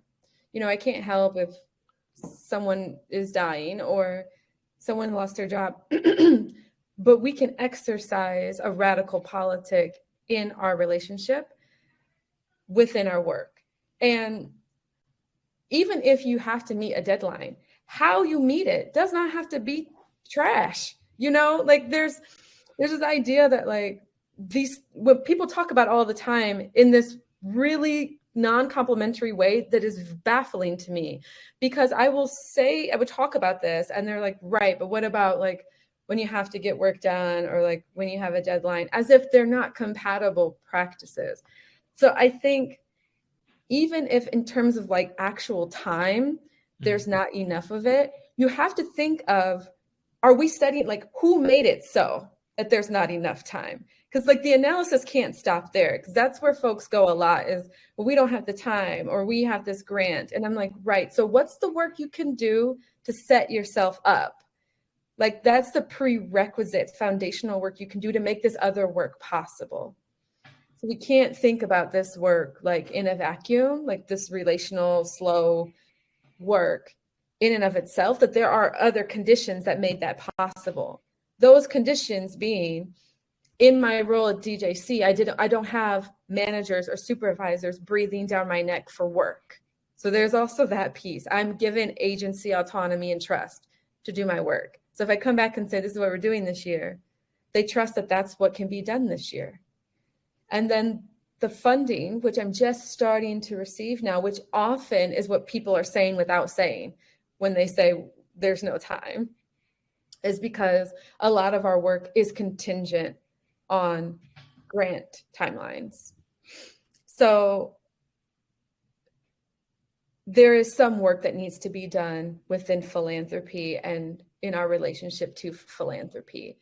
And that's in how we frame our work to people who want to fund it. Because we just want to talk about outcomes, like we're going to do this, this, and this, and this, and like that, and we need the money to do that.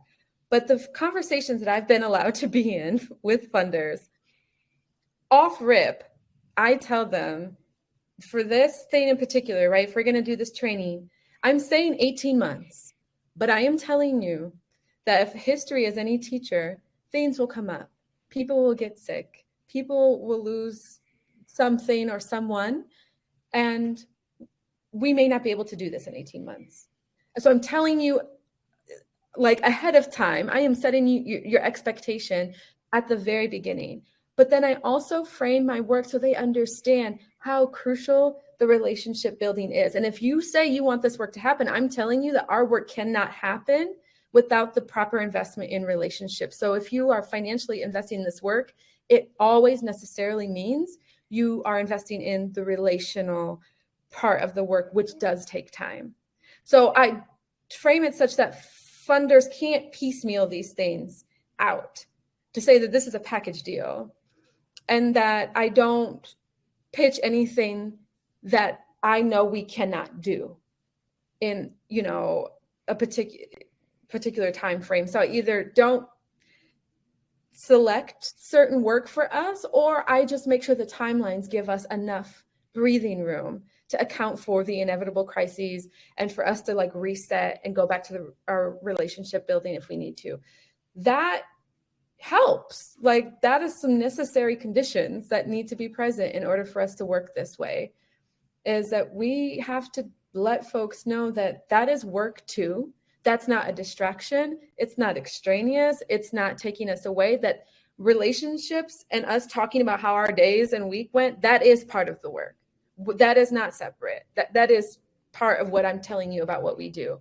And so, so far I've been really successful in that, that the funding we've received creates opportunities for all of that.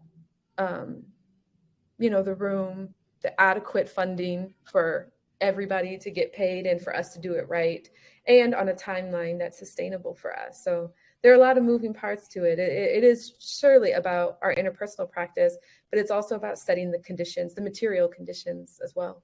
Yeah, for sure. I think like it's really important to be like explicit with your expectations, and like, you know, for those listening who are thinking about the way that they want to see these ways of being manifest in their lives or in their workplaces or whatever context you're thinking about, right? Having a vision yourself of like what it means to you is really important. Like, what is the work that you actually want to see, and being clear about that with potential partners in that, whether those are colleagues, community members, co-organizers, etc., family members, right? And then working from there is the way that we get this done. As I think about doing restorative justice work, you know, everyone has their differing definitions. I'm curious how you articulate what restorative justice means. Yeah. I, as you probably gathered, when I'm asked to encapsulate RJ definitionally, the place that I go is a bit broader than the practices. Sure. And it's going to echo what I said earlier as well about my own personal disposition. But I think an appropriate way to talk about RJ is sort of again, like the rigorous pursuit of like what's possible within and between us in conflict, as well as just in community. Specifically, like a rigorous pursuit of ways of being in community that subvert, you know, white supremacist cultures, the demands and lies and myths of capitalism, a rigorous pursuit of how we inhabit our bodies and our psyches, and the pursuit of like what might be possible in our relationships to like non-human living space as well. We just can't neglect that in our thinking, our theorizing, and our practices. So it is a very holistic practice. Also, an orientation is maybe a better way for me to talk about it. It is a paradigm. And it, like, the paradigm is not RJ. RJ is like a part of the constellation of what I understand the paradigm to be. I understand the paradigm that I espouse is really, I think, more comprehensive than what RJ attends to. How would you define that? Yeah, that's still unfolding for me. I don't have a package for you. I'll say that I think it's best encapsulated in what I talked about, just like rigorously pursuing all of these possibilities that have either been foreclosed because of capitalism or because of sort of how white supremacy operates and what it closes up for us. So I think I try to go about my life and my work, my research, looking for opportunities to subvert, looking for the places that are ripe for transmutation. What are the entry points for rethinking everything that we've been told and taught? So it's, it's not, there's not like a sexy word for it, I guess, or a really short soundbite, but it's something that I'm still living through and it's coming together. And just as soon as I think I have a formula, something else comes into play for me. To round it back to restorative justice as a practice, I think of RJ, and this is what I think about trauma more broadly, as a creative endeavor. So this is really attached to what I have consumed and metabolized from the psychoanalytic literature and some other disciplinary literature about what happens in us with pain and trauma and what we do with it. So because that's what restorative justice wants to sort of take up as its object, for the most part, harm, trauma, pain, it's subject to how those things move and operate. You can't abstract them from their nature. When folks experience harm and when folks do harm, even if you've been harmed many times before, it's not this time. And so each time you are traversing into new territory, and who you are is irreversibly impacted. Yeah. And so the task before us is, who can I become now in light of what's happened to me? And that requires so much creativity to make and remake yourself in the aftermath of harm. So it's helpful for me to think about RJ facilitating the necessary creative practice that's involved with trying to grow after harm. Because it's like so much uncertainty. You're not who you were before. You're not. You cannot be. On a metabolic level, on a psychic level, you have more information in terms of experience now. Yeah. And the process is how to metabolize that, and then psychically and emotionally and in your body. And then what does that mean for like who I am as a person and my identity? And that is where the creativity comes in. And I think that's how I think about restorative justice, as this facilitating folks' creative process of remaking themselves in, through, and after harm.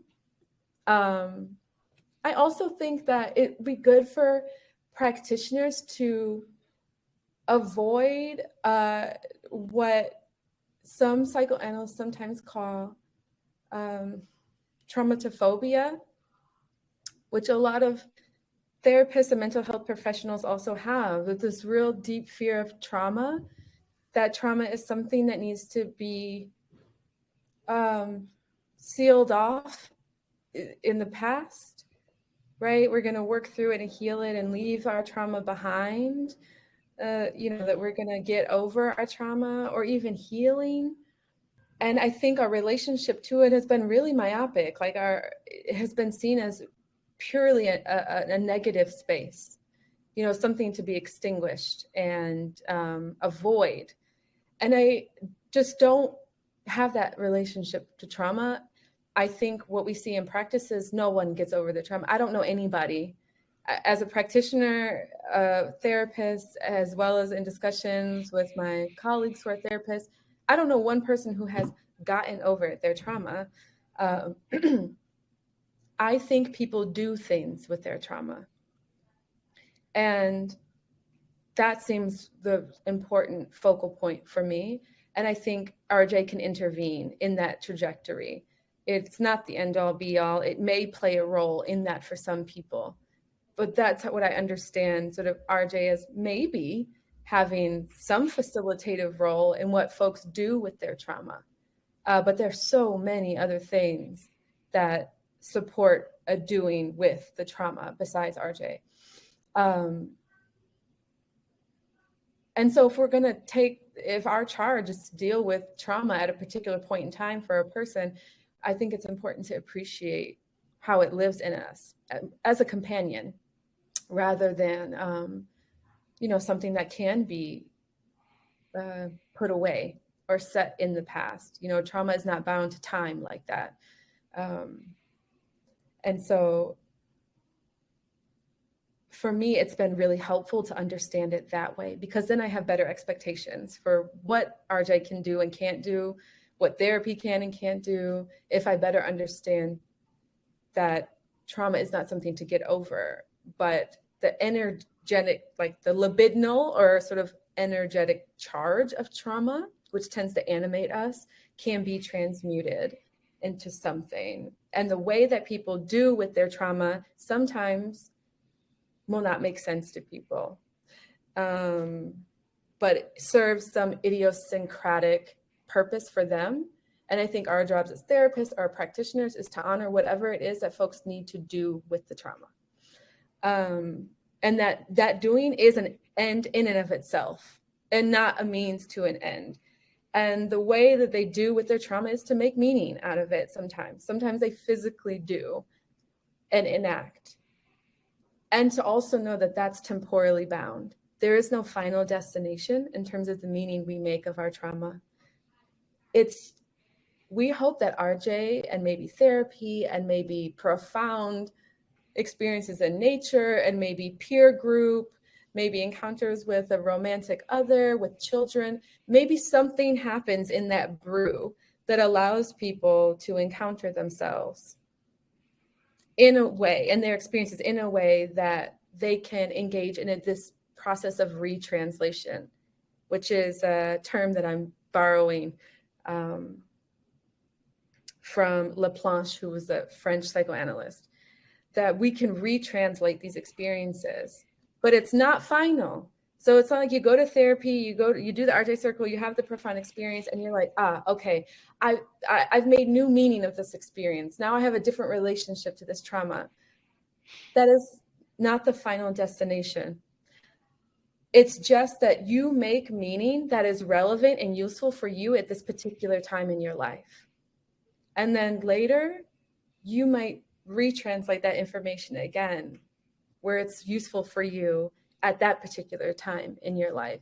So I'm saying all this to say that I think RJ can, if approached a certain way, can help us appreciate the reality of what actually happens with trauma in us and the role of time, and that our meaning making and our relationship to trauma is so temporally bound. It will always be in flux and it never lands anywhere permanently, even with all these interventions, and that the goal of the interventions should be that we're able to make new meanings that serve us better.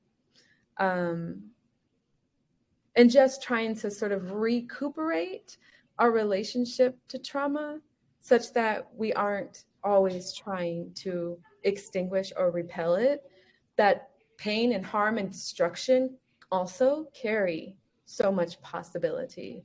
And I can't help but to conjure a example from nature. You can't see the other parts of my apartment, but it is a jungle in here. I just get so much inspiration from the work that they do to make and remake themselves and perpetuate themselves meaning plants. And I think about like the deliberate burning of forests, which like managed projects do, but also isn't it like global indigenous practice as well?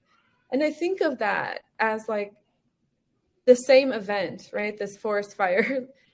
It's a forest fire, is a forest fire, is a forest fire. The same event can have so many meanings for folks. And so some folks see it, particularly the ones that are happening because of climate change and all of that are, destruction, of course, and bringing a lot of trauma and pain to folks. But also the deliberate burning of forest is actually sort of the first phase of renewal. right? So it's like, you may not appreciate that in the beginning, but that is actually a process that sets the conditions for necessary growth to happen. So I think if we can latch onto examples of how what seemingly is a destructive force is actually something that creates so much possibility for renewal.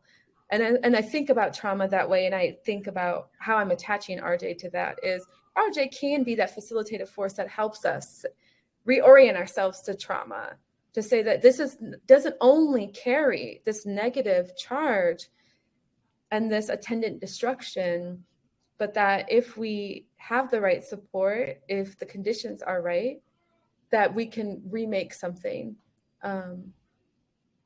in that negative space of destruction. And in fact, I think that's the only thing that's to be done with that.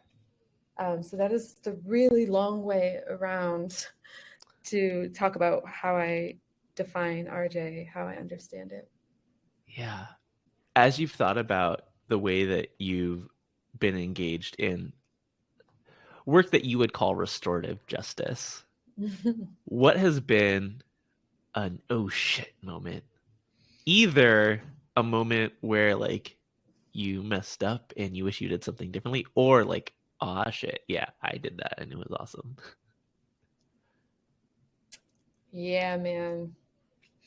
I'm going to have to go through the Rolodex of mistakes in my mind and missteps, because there are so many. There have always been so many. I'm just able to acknowledge them and be accountable for them now. So it's like now I'm taking tabs on them. I'll give an example that I think might seem really trivial to other people, but was really instructive for me. The RJ network, that is my shorthand because the name is so long for the network. We are organized by four committees, if you will. 3 of them that are working committees that have goals and projects, and one which functions as a steward, or more conventionally known as the leadership group. So that's the group that I work alongside Tashmika with. And when I originally made this structure, I called that group the executive committee, and that was our name for the first 2 years. And I don't know what happened. I don't know what encounter I had, what I read, what I heard, but something just sparked in me where I was like, why the fuck are we calling ourselves executive? Like, this isn't Amazon. Like, we're not, is executive committee like, representing our function within this group? Because that's not how we want to function as executives with this group. And I brought that to the group and I said, you know what, y'all, I don't think this is right. I don't think this naming is right. And language is something that's very important to me. Language is a signal and has consequence. And so I thought, I'm not going to shame and blame myself, whatever. I'm just going to, what it tells me is this is how insidious, capitalism and white supremacists, even in something that claims to be an RJ network at an abolitionist 501c3, is using language like that to describe ourselves and our work. And again, I don't think it's a big deal to a lot of people because language is taken for granted in even the most radical spaces, but it just doesn't reflect what we're doing in the network and the function we serve for ourselves and the members. And so we sat down with the thesaurus and we were like, all right, what do we actually do? We were on Zoom. Someone had pulled up the thesaurus and we were like, what do we actually do for this group? Okay, so we do this. Like, what are synonyms? Okay, what's going to be a good name? And so we landed on cultivating committee instead of the executive committee. And we thought that better represents and reflects what we are. We're sort of stewarding the network. We're trying to cultivate relationships and cultivate what we think is good, worthy work. That was a moment for me, even though incidentally it wasn't huge, but the impact on me was like, yo, even when I think I'm doing the most radical stuff, there it is right there staring me in the face. And so it was just a really profound reminder that work is always continuous, that like I will spend the rest of my life evacuating all of the really harmful but really sneaky infections of, you know, white supremacy and capitalism. So it was kind of, yeah, just a moment of like, wow, even as I say I'm doing this work and we're being radical and we're being abolitionist and anti-capitalist, our language isn't. And what does that, and what does it mean that it took me 2 years to recognize that? This is really just a broader lesson about, let's not always be so sure about ourselves. Let's not always be so self-righteous, because it will continue to sneak in and slip in. And our job is to just recognize it, not blame and shame, and try to be creative around doing something different. Yeah, yeah.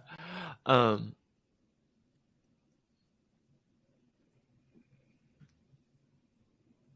I really like the name that y'all came to with that. Thank you.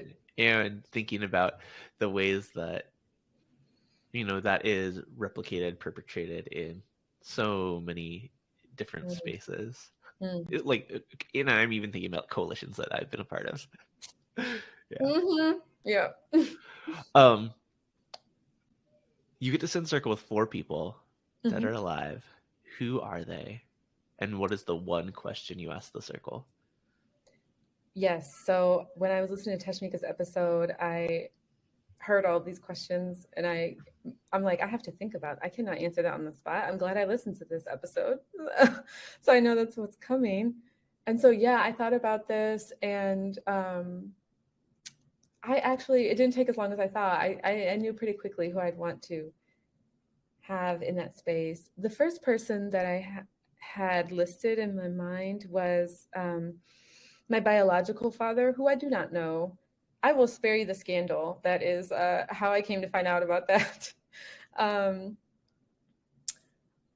But what I do know about him is I do know that he is still living in Greece, and that his lineage is Greek all the way back. And, you know, I don't know who that is. I mean, that is 50% of my DNA, you know, and in terms of nationality and ethnicity, on the Ancestry 23andMe is literally 50% of my DNA. And I am just very curious about where I come from, and particularly who that person is. And is there some weird stuff going on where, you know, twins are separated at birth and yet they have the same mannerisms and they talk the same way, and the real profound impacts of inheritance?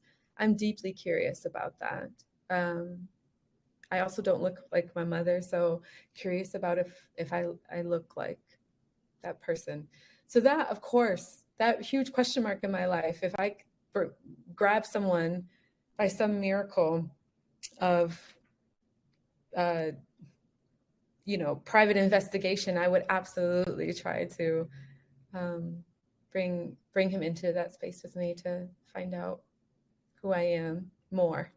The other 2 are my mother and then the father that raised me from birth and who assumed I was his biological child. They're younger versions of themselves, the pre-kid, maybe young adult versions of them.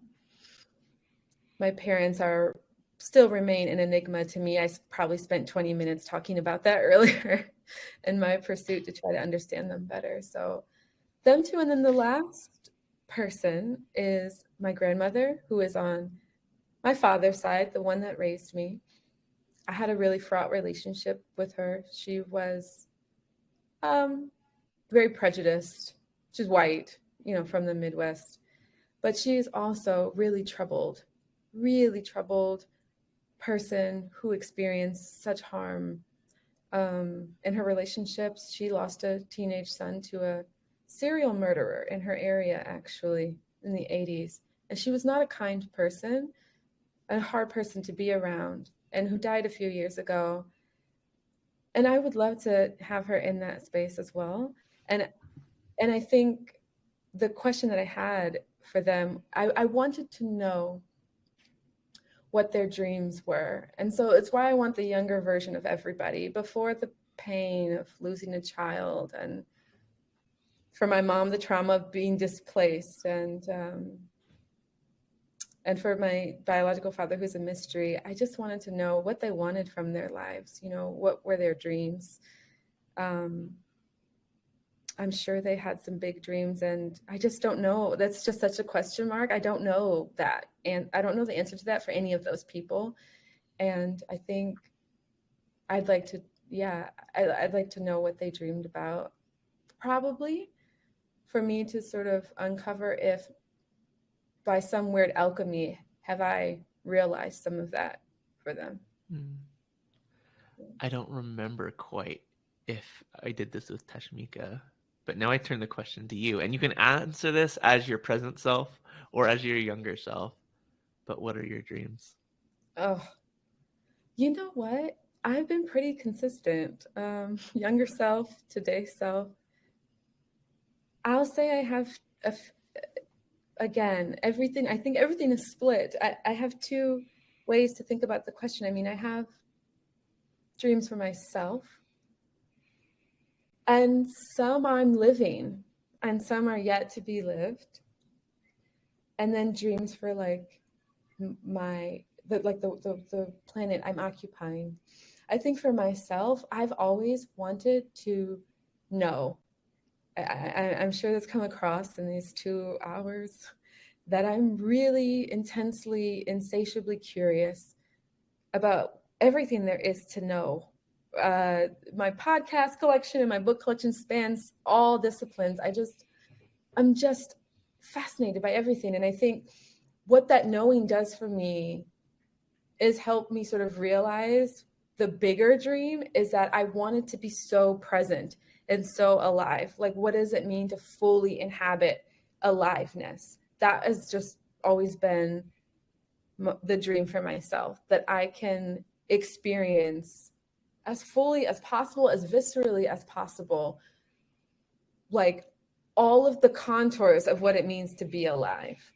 And anything that was obstructing that or arresting my capacity for aliveness are things that I've been trying to shed and evacuate out of my life. So I think for me, and for my children, is they have their own dreams, obviously, but I have dreams for them, and they mirror my own, is that I just want to fully participate in my humanity, with everything, the painful stuff as well as the awe, right? I mean, the whole spectrum. I that has been my dream, and I'm living that. I've built capacities in order to be receptive to that and to live that, and then there will be so much that I have yet to be alive to, just because I hadn't gotten there in that particular time of my life. But I'm looking forward to that, and that's a dream that is not just within my grasp, but something that I'm viscerally experiencing. And it's a very exciting, energizing, and exhausting time in my life. And that's my dream for everyone who is living as well, is that they can inhabit their aliveness, and that all the obstructions to that are remedied. So it implicates everything. It implicates, everything. I'll stop there. There are 2 more questions. One you are already very familiar with because that's how you got on here. As you've thought about this podcast and your experience here, who's someone who should definitely have this kind of conversation on this airwaves? And the caveat is you have to help me get them on. Oh yeah, of course, gladly. Listen, it's definitely keeping it in the family, because the 2 folks that I thought of are the other 2 folks that helped Tashmika and I lead the work, because we're each other's teachers. We trust each other implicitly. We hold each other accountable. I love the way that they live their work and live their lives, and they have so much to offer. They've offered me so much. I would love to listen to their podcast episode of this. So one of them is Belinda Doolin. She's the executive director of the Dispute Resolution Center. I don't know if you... She's already been on, actually. Has she? Yeah. I love her.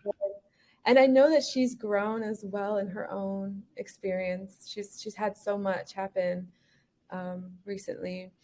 And then Barbara Jones, and I have to say Barbara L. Jones, as she tells me, because there are two Barbara Jones at Wayne State University that she does not like getting confused with.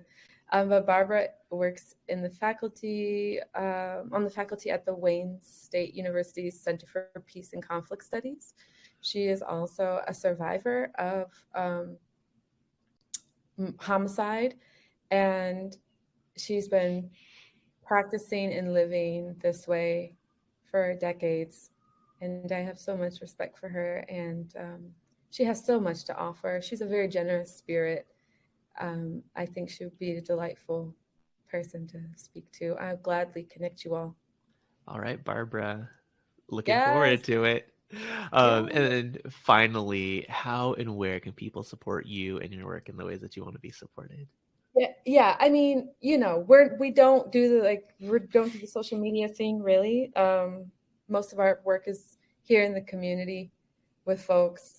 A lot who don't use social media, but I work at the Detroit Justice Center. So Detroit Justice Center is on social medias, all the platforms, and Detroit Justice Center holds so much more work beyond my work. I'm just like a small part of DJC.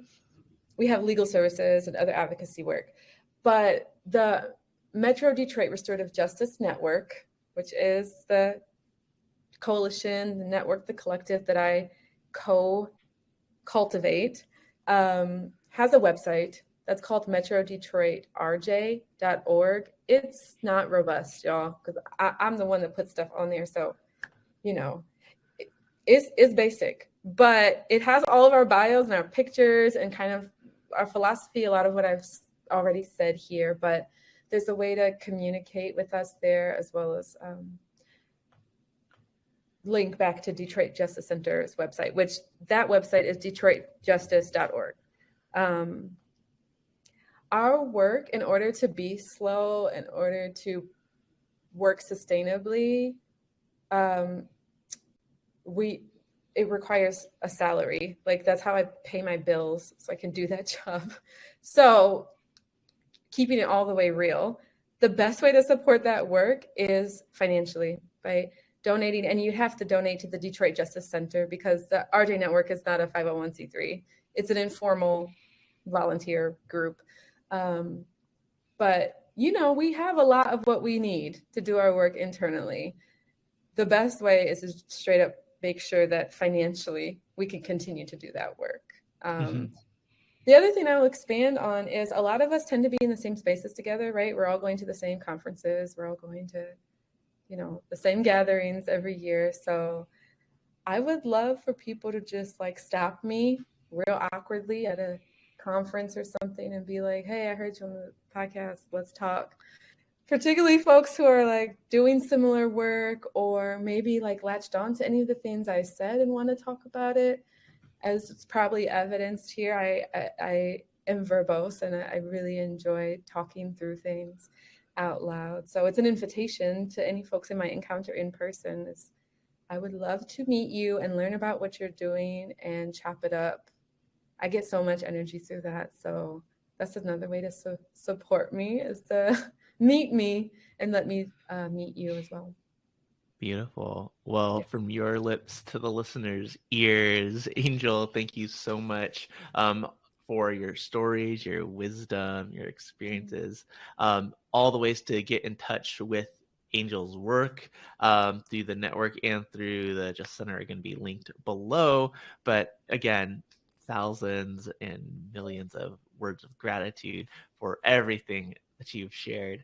For those listening, we'll be back next week with another episode with someone living this restorative justice life. But until then, take care.